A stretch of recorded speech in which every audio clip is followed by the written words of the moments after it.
प्रणव नाम का एक मोची अपनी पत्नी आस्था के साथ सतीश नगर गाँव में सुकून से जीवन बिता रहा था।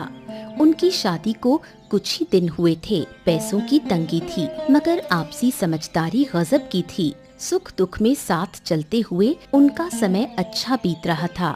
पर एक ही समस्या थी। प्रणव और आस्था पति पत्नी तो थे, लेकिन उनकी माँ बिमला देवी और कोकिला देवी एक दूसरे को बिल्कुल पसंद नहीं करती थीं। दोनों के घर आस-पास थे और रसोई बस एक ही थी। रोज रोज की तकरार ने प्रणव और आस्था की जिंदगी को नर्क बना दिया था। मुझे अब इस घर में एक पल भी अच्छा नहीं लगता। कितनी बार तुमसे कहा है, चलो कहीं और चलकर अलग रहें। ये रोज की कलह अब बर्दाश्त नहीं होती। अरे आस्था, अब क्या हो गया? किसी ने तुमसे कुछ कहा क्या? मुझसे तो किसी ने कुछ नहीं कहा, लेकिन तुम्हारी माँ और मेरी माँ के बीच जो रोज का झगड़ा है, अब मैं थक चुकी हूँ। ओहो, पर मैंने तो अभी परसों ही समझा बुझाकर सब ठीक कर दिया था। जब तक तुम घर पर रहते हो सब चुप रहते हैं, लेकिन जैसे ही तुम बाहर निकलते हो वही पुराना तमाशा शुरू हो जाता है। अरे मुझे समझ नहीं आता कि ये लोग क्यों नहीं समझते हैं कि अब वो सिर्फ पड़ोसी नहीं रहे, अब तो रिश्तेदार बन गए हैं, फिर भी झगड़ा करना नहीं छोड़ते हैं। हद है। झगड़ा करेंगी, फिर एक एक करके मेरे पास आकर एक दूसरे की बुराई करेंगी। अब से अगर किसी की भी बुराई करने घर आए ना, तो तुम दरवाजा मत खोलना आस्था। साफ साफ कह देना प्रणव ने मना किया है, बस बात खत्म। दोनों ही बिमला और कोकिला के झगड़े से परेशान थे। प्रणव उदास मन से काम पर चला जाता है। प्रणव के पिता का नाम पीताम्बर था। जैसे प्रणव और आस्था तंग थे, वैसे ही पीताम्बर भी रोज की कलह से परेशान था। लेकिन अपनी पत्नी बिमला की गुस्सैल प्रवृत्ति के कारण वो उससे बहुत डरता था। अब की बार आखिरी बार कह रही हूँ, अगर अब भी तुमने मेरी बात नहीं मानी तो इस घर में मेरी लाश देखोगे। अरे अब क्या हो गया? मैं तो बस घर आया हूँ, अब इस बात पे इतना गुस्सा क्यों? मैं तुमसे आखिरी बार पूछ रही हूँ, क्या तुम मुझे अलग रसोई बनाकर दोगे या नहीं? अरे फिर वही बात, मैं कितनी बार कह चुका हूँ, मेरे पास नई रसोई बनवाने के लिए पैसे नहीं हैं।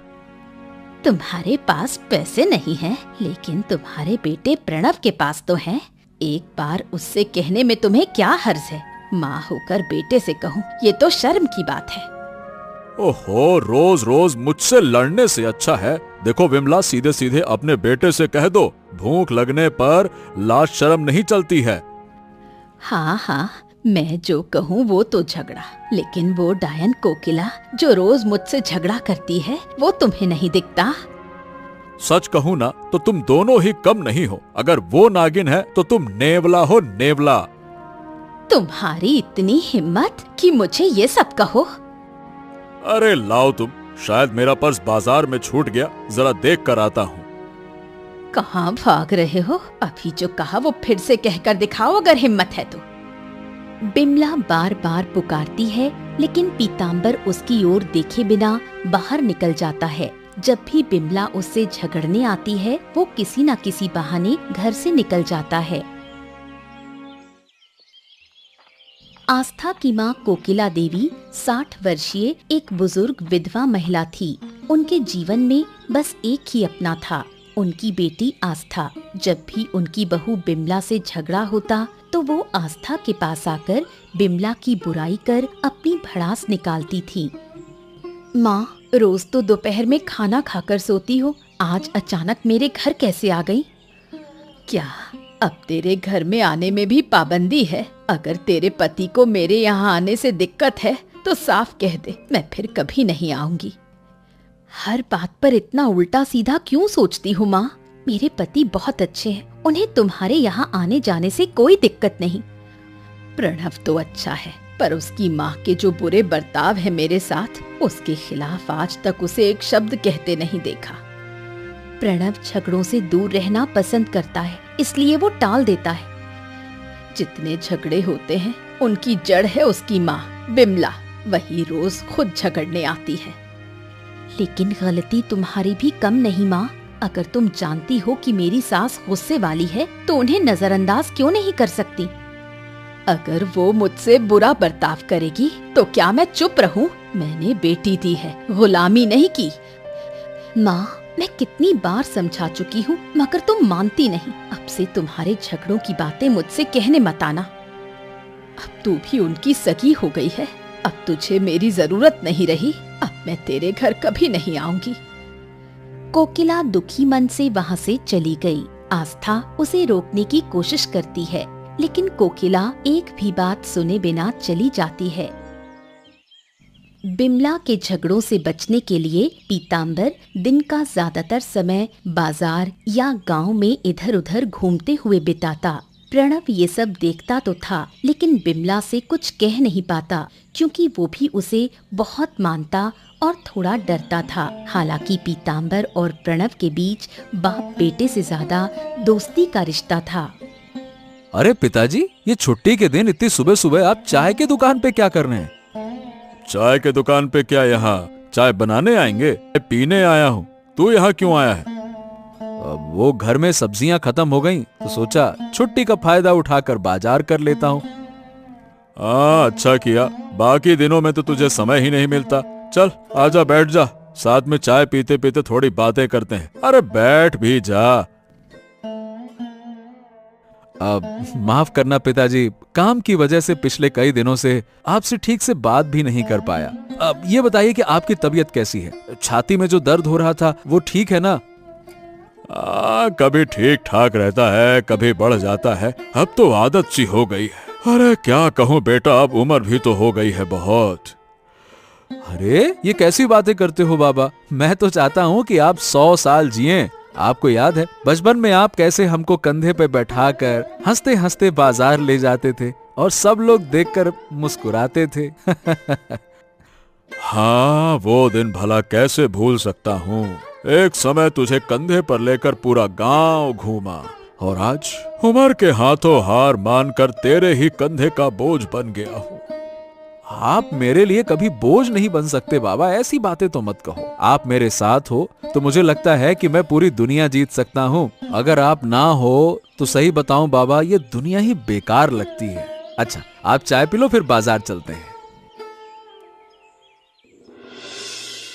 हर दिन की तरह बिमला रसोई में चूल्हे पर चावल चढ़ाने जाती है, लेकिन जैसे ही वो रसोई में पहुंचती है, देखती है कि कोकिला सब्जियां काटकर खाना बनाना शुरू कर चुकी है।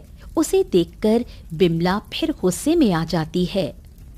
हर दिन मैं जल्दी खाना बनाकर आराम करना चाहती हूँ, लेकिन हर दिन कोई ना कोई रसोई पर कब्जा कर लेता है। मैं पहले आती हूँ इसलिए मैं खाना बनाती हूँ। जिसे दिक्कत हो वो अपनी अलग रसोई बना ले। हाँ बनाऊंगी, और जब मैं बड़ी सी रसोई बनाऊंगी ना, तब तू जल जल कर राख हो जाएगी। यही बात तो तू पिछले 5 साल से कह रही है। पहले रसोई बना ले, फिर बड़ी बड़ी बात कर। सारी उम्र मेरे साथ रसोई बांटती आई है। क्या ये रसोई तेरे बाप ने बनवाई है जो तू इसे अपनी समझती है? हाँ, मेरे बाप ने ही बनवाई थी। तुझे इससे क्या परेशानी?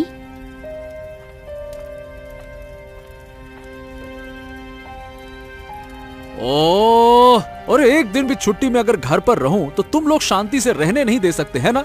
अगर झगड़ा बंद नहीं किया तो हम सब घर छोड़कर चले जाएंगे। दिमाग खराब करके रखा है, बर्दाश्त नहीं होता मुझसे अब ये सब। गांव का मुखिया किशनलाल नाम का एक प्रतिष्ठित व्यक्ति था। उसका सबसे विश्वस्त सेवक था मुरली। किशनलाल की कोई भी समस्या मुरली ही हल करता और उसके बदले में उसे मोटा इनाम भी देता।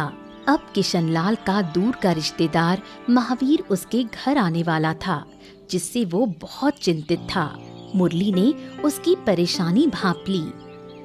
आपके खास रिश्तेदार आ रहे हैं, उसमें इतनी चिंता की बात क्या है? आएंगे, 2-4 दिन रहेंगे और लौट जाएंगे। अरे बात उतनी आसान नहीं है रे मुरली। वो सारी जिंदगी शहर में रहा है, गांव में रह पाएगा या नहीं रह पाएगा, चिंता इस बात की है।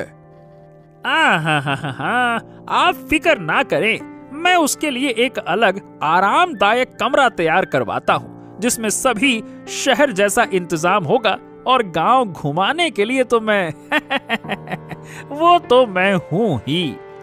हाँ, मुझे तुम पर पूरा भरोसा है कि तुम सेवा में कोई कमी नहीं छोड़ोगे, लेकिन सबसे बड़ी परेशानी है खाना। यहाँ के बावर्ची जैसा भी बना ले, लेकिन महावीर तो मुंह भी नहीं लगाएगा। शहरी आदमी है, कैसे खाएगा यहाँ गांव का खाना? ओ हो, आप इजाजत दें तो मैं पूरे गांव में से जो भी अच्छे रसोइये हैं उनकी तलाश शुरू करता हूँ और साथ में खास इनाम की भी घोषणा कर देता हूँ। फिर देखिए कमाल। हाँ, ये भी सही है। ठीक है, ऐसा ही करो। 2 दिन बाद महावीर आ रहा है, उसके आने से पहले गांव का सबसे अच्छा बावर्ची मुझको चाहिए। हाँ, आप तो बेफिक्र रहिए। ऐसा रसोइया लेकर आऊंगा जिसकी पकाई हुई चीजें खाकर ओहो महावीर जी जिंदगी भर याद रखेंगे, क्या खाया है ऐसा। अगर ऐसा हो सका तो मैं भी तुम्हें एक ऐसा इनाम दूंगा कि तुम भी जिंदगी भर याद रखोगे और कहोगे, क्या इनाम दिया है। जाओ, खोज शुरू करो उस रसोइये की, जाओ। मुरली ने पूरे गांव में सबसे अच्छे रसोइये की खोज शुरू कर दी और एक लुभावने इनाम की घोषणा कर दी। ये खबर धीरे धीरे पूरे गांव में फैल गई। बिमला का स्वभाव था बात बात पर गुस्सा करना और झगड़ा मोल लेना। जब कोई उसके विरोध में कुछ कहता तो वो तुरंत रोने लगती। एक दिन सुबह की हलचल के कारण बिमला ने खाना पीना छोड़कर पूरे दिन अपने कमरे में बैठकर रोते हुए बिताया। क्यों ऐसे बिना कुछ खाए पिए कमरे में बैठे रहोगी और रोते रहोगी तो क्या होगा इससे बिमला? इससे तो तुम्हारी तबीयत और बिगड़ जाएगी ना। बिगड़े तो बिगड़े, मैं तो चाहती हूँ कि जल्दी मर जाऊं। मेरे मरने से ही इस घर में सबको शांति मिलेगी। अरे ये क्या कह रही हो बिमला? हम सब तुम्हें बहुत प्यार करते हैं, तुम ऐसा क्यों सोच रही हो? ना, ऐसी बातें ना सोचो। जिस बेटे को मैंने प्यार से पाल पोस कर बड़ा किया, वही बेटा आज अपनी सास के सामने मुझसे ऊंची आवाज में बात करता है। ओहो, रोज काम में व्यस्त रहने वाला लड़का आज घर पर एक दिन की छुट्टी लेकर आया ताकि सबके साथ मिलकर दिन भर मस्ती में बिता सके। लेकिन जैसे ही देखा कि तुम और कोकिला फिर से झगड़ रही हो, यह देखकर उसका भी मूड खराब हो गया। वो भी तो इंसान है ना। तो क्या इसमें मेरी गलती है? मैं तो बस चाहती हूँ कि जल्दी से खाना बनाकर दोपहर को थोड़ा आराम कर सकूं। लेकिन रोज उस कोकिला की वजह से देर हो जाती है। वो जानबूझकर ऐसा करती है ताकि मुझसे झगड़ा हो सके। देखो, कभी कभी विवाद से बचने के लिए चुप रहना जरूरी होता है। अगर तुम खुद को थोड़ा संभाल लो तो कोकिला कितनी भी कोशिश करे वो झगड़ा नहीं कर पाएगी। लेकिन अगर मैं चुप रहूंगी तो वो मुझे कमजोर समझेगी। चुप रहना कमजोरी नहीं, बल्कि ये तुम्हारी ताकत है। बल्कि बात बात पर गुस्सा होना ही तुम्हारी कमजोरी है। और कोकिला इसी कमजोरी का फायदा उठाकर तुमसे झगड़ती है और तुम ये बात समझती नहीं हो। अरे बड़ी हो तुम, समझो। पीतांबर की बातों से बिमला को थोड़ी समझ आई। उसने वादा किया कि अब से वो कोकिला से झगड़े से बचने की कोशिश करेगी।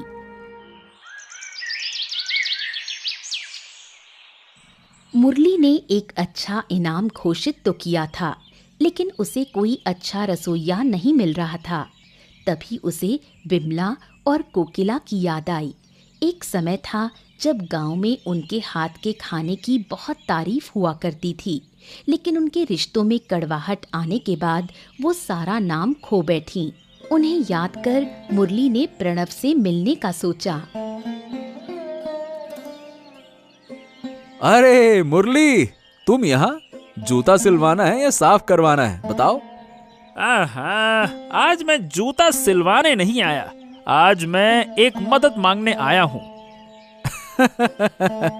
एक मामूली मोची, मैं भला तुम्हारी क्या मदद कर सकता हूँ? अरे जिस मुसीबत में फंसा हूँ उसमें मेरी मदद सिर्फ तुम ही कर सकते हो।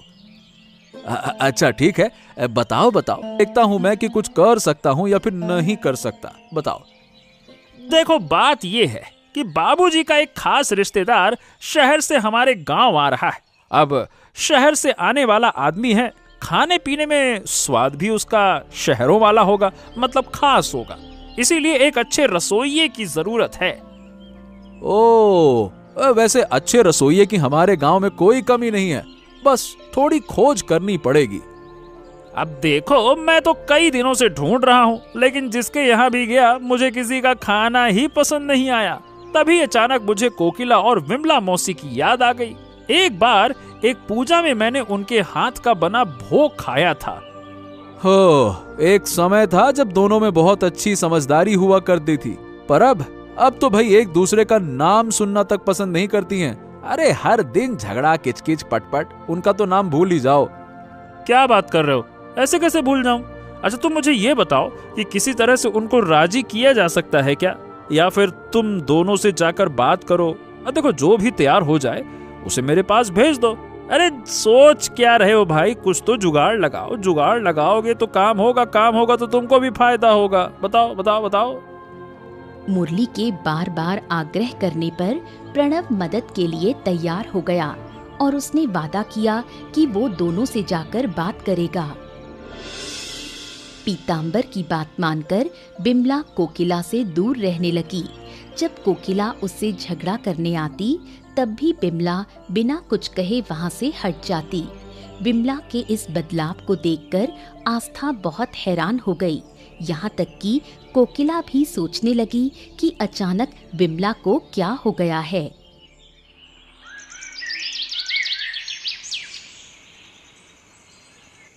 माँ, आप सो रही हैं क्या?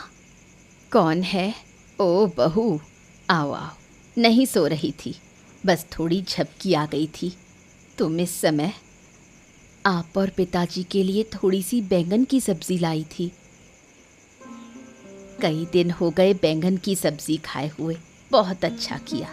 प्रणव से कहो आज रात का खाना हमारे साथ ही खाए। ठीक है माँ, वो जैसे ही घर आएंगे मैं कह दूंगी। बहुत अच्छा हुआ तुम आई। दिन भर अकेले रहती हूँ। तुम्हारे ससुर के बारे में तो तुम जानती ही हो, 2 पल घर में टिकते नहीं। दिन भर या तो बाजार या फिर चाय की दुकान पर गप्पे। आप लोग हमारे साथ ही क्यों नहीं रहते? यूं अलग क्यों पड़े हैं?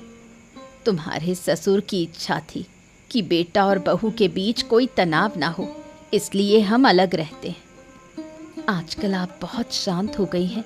मेरी माँ से भी पहले की तरह झगड़ा नहीं करती। क्या कोई बात है जिससे आपका मन खिन्न है माँ? मन तो खिन्न नहीं है, पर मैंने देखा कि हमारे झगड़ों से प्रणव बहुत परेशान होता है, इसलिए अब मैं इन सबसे दूर रहती हूँ।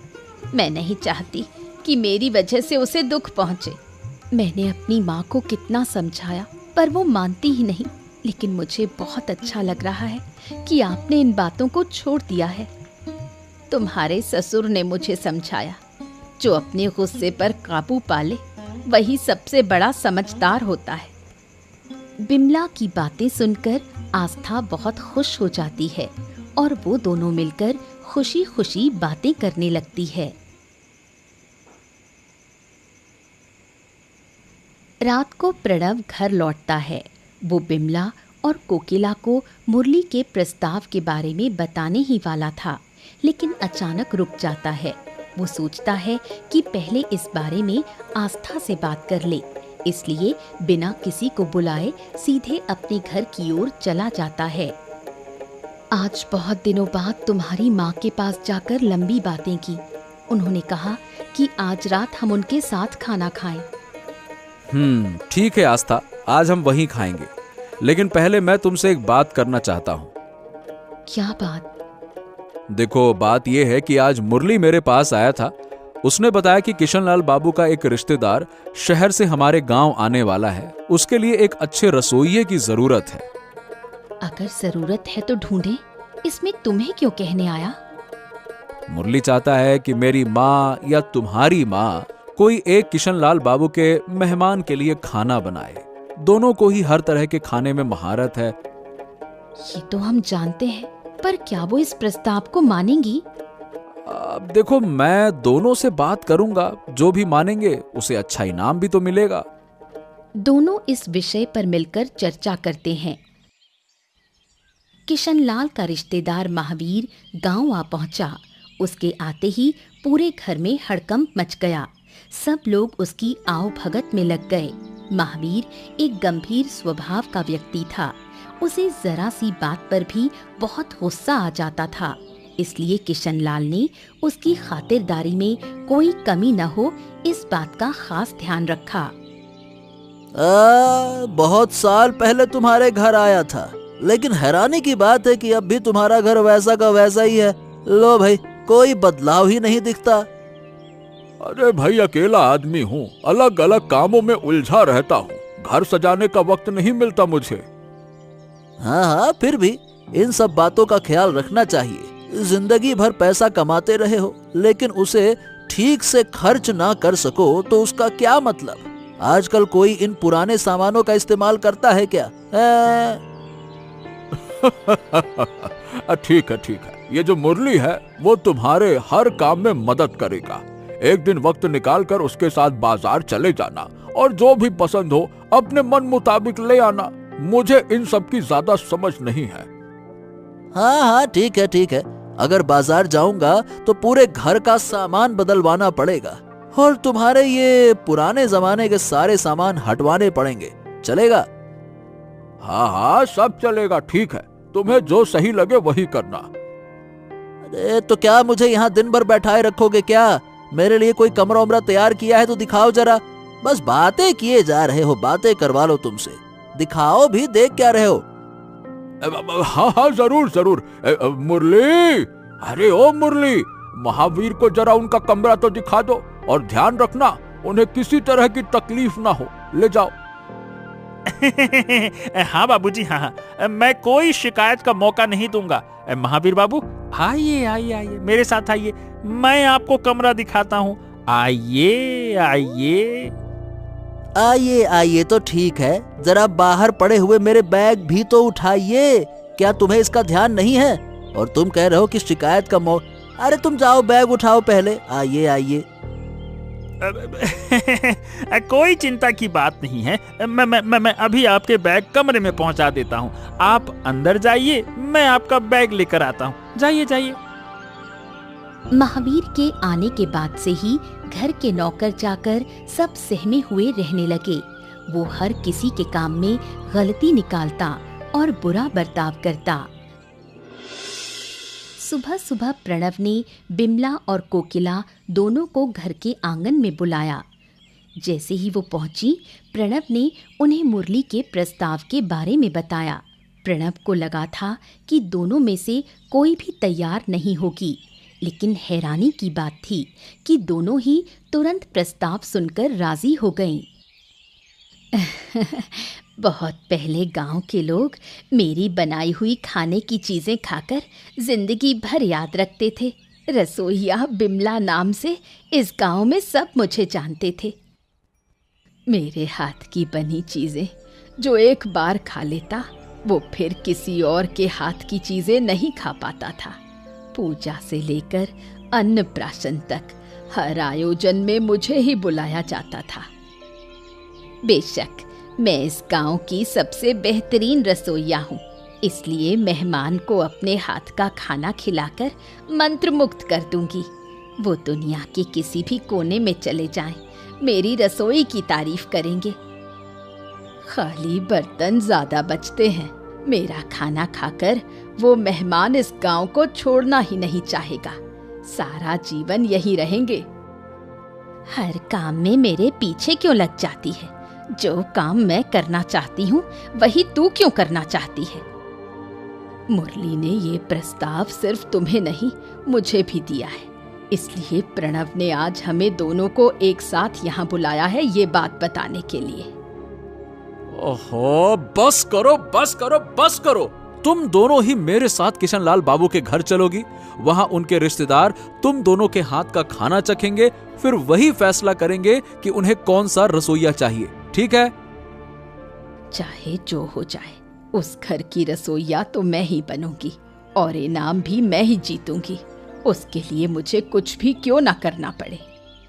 बिमला और कोकिला दोनों के मन में एक दूसरे के लिए जलन पैदा हो गई और उनके बीच प्रतियोगिता शुरू हो गई। कोकिला और बिमला को उनके पकवान की परीक्षा के लिए किशनलाल के घर लाया गया, लेकिन महावीर ने निर्णय लिया कि दोनों एक ही समय में एक ही रसोई में खाना बनाएंगी और जिसका खाना महावीर को पसंद आएगा वही किशनलाल के घर की रसोइया बनेगी। सभी ने महावीर का निर्णय मान लिया। बिमला और कोकिला की परीक्षा शुरू होती है। दोनों तो बहुत ही अच्छे रसोइया हैं। मुझे तो लगता है कि घर में 2 रसोइया ही रखना पड़ेगा, क्योंकि किसी एक को चुनना बड़ा मुश्किल होगा। देखिए, वो दोनों एक दूसरे को बिल्कुल पसंद नहीं करती। अगर यहाँ कोई झगड़ा हो गया तो फिर गड़बड़ हो जाएगा। बस मैं यही चाहता हूँ कि झगड़ा ना हो, इसीलिए मैं चिंतित हूँ। अरे तुम सब तो उनकी तारीफ कर रहे हो, अब देखना होगा कि क्या वाकई में वो तारीफ के लायक भी है या फिर नहीं। अरे बड़ी उम्मीद के साथ दोनों को चुनकर लाया हूँ। पूरे गांव भर में यही 2 मिले हैं और अगर कोई गड़बड़ हो गई तो सारा का सारा दोष मेरे सर पर आएगा। भगवान सुन रहे हो ना, मेरी रक्षा करना। अब देखिए, मेरा विश्वास है कि जो मैं तारीफ कर रहा हूँ वो जल्द ही सच साबित होगी। पहले गांव में दोनों की रसोई के बड़े चर्चे थे, लेकिन फिर न जाने क्या हुआ कि इनके रिश्ते में जहर घुल गया।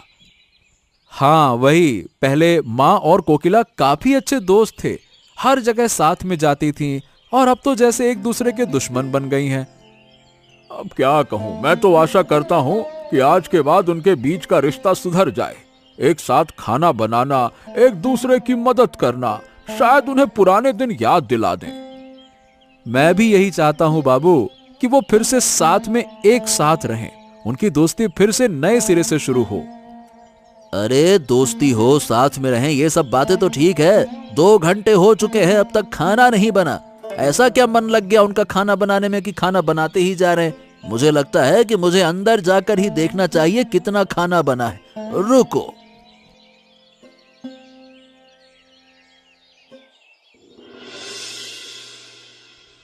कोकिला और बिमला ने खाना बनाना पूरा कर लिया। वो महावीर और बाकी सभी को बुलाती है खाना चखने के लिए, लेकिन किसी को पता नहीं था कि दोनों ने एक बहुत बड़ी चालाकी की थी। बिमला ने कोकिला की नजर बचाकर उसके पकवान में ढेर सारी मिर्च डाल दी और कोकिला ने भी बिमला की नजर बचाकर उसके खाने में खूब सारा नमक मिला दिया। सबसे पहले महावीर ने कोकिला की बनाई हुई इलिश मछली की पातूरी चखी, लेकिन मुंह में लेते ही उसकी हालत खराब हो गई, क्योंकि वो पूरी तरह नमक से भरी हुई थी। ओहो, अरे अब तक तो आपकी काफी तारीफ सुन रहा था। रसोइया है, ऐसे हो वैसे हो, क्या यही है आपकी अच्छी रसोइया? क्यों बाबू, मैंने तो सब कुछ नाप तोल कर डाला है, कोई कमी नहीं रखी। अरे क्या ये खाने लायक है? कमी नहीं बल्कि ज्यादा है, नमक। अरे इतना नमक कौन डालता है अपने खाने में भाई? आपको मैं रसोइया नहीं बना सकता। चलिए ये खाना लेकर जाइए, आप जाइए। बेचारी कोकिला अपना पकवान लेकर रसोई में वापस चली जाती है। अब बारी थी बिमला के बनाए खाने की, लेकिन इस बार और भी बुरा हुआ। जैसे ही महावीर ने उसका बना चिकन चखा, तेज मिर्च की वजह से उसके माथे से पसीना बहने लगा। अरे किशनलाल काका, बहुत तारीफ की थी तुमने इसकी। कहा था कि इनके खाने में तारीफ करते थकूंगा नहीं खाकर। ऐसा लग रहा है कि अब तो मैं पानी पीते पीते नहीं थकूंगा, इतनी मिर्ची।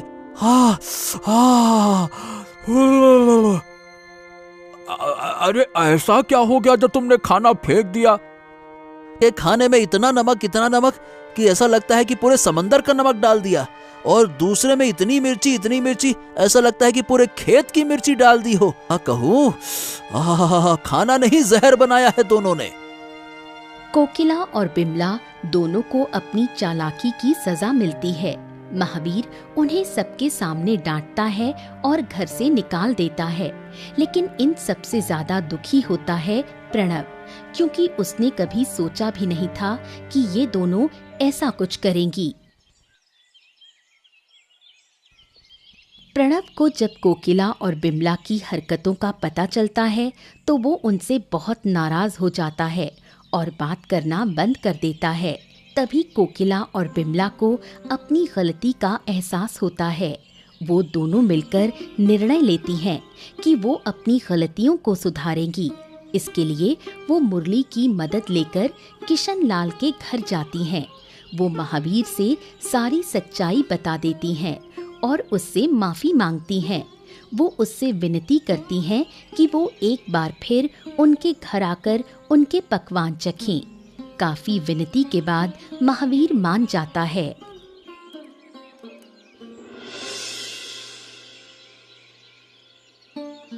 बाबू, महावीर बाबू, आप यहाँ?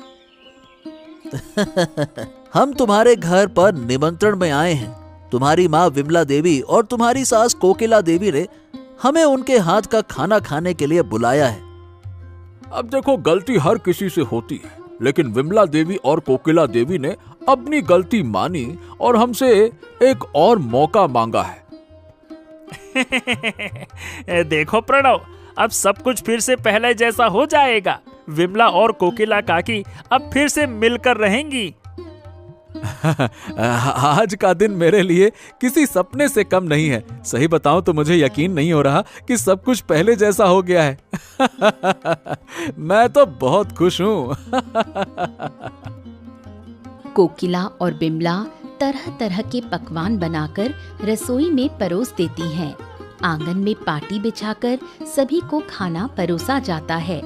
उनके बनाए खाने इतने स्वादिष्ट होते हैं कि महावीर उनकी तारीफ करते नहीं थकते। वो अपनी गलती पर शर्मिंदा होकर दोनों से माफी मांगता है। किशन लाल भी उनके खाने से खुश होकर उन्हें 5-5 हजार रुपए पुरस्कार देता है और दोनों को अपने घर की रसोइया बना लेता है। कोकिला और बिमला के बीच की सारी दुश्मनी खत्म हो जाती है और वो फिर से मिलजुल कर काम करने लगती हैं।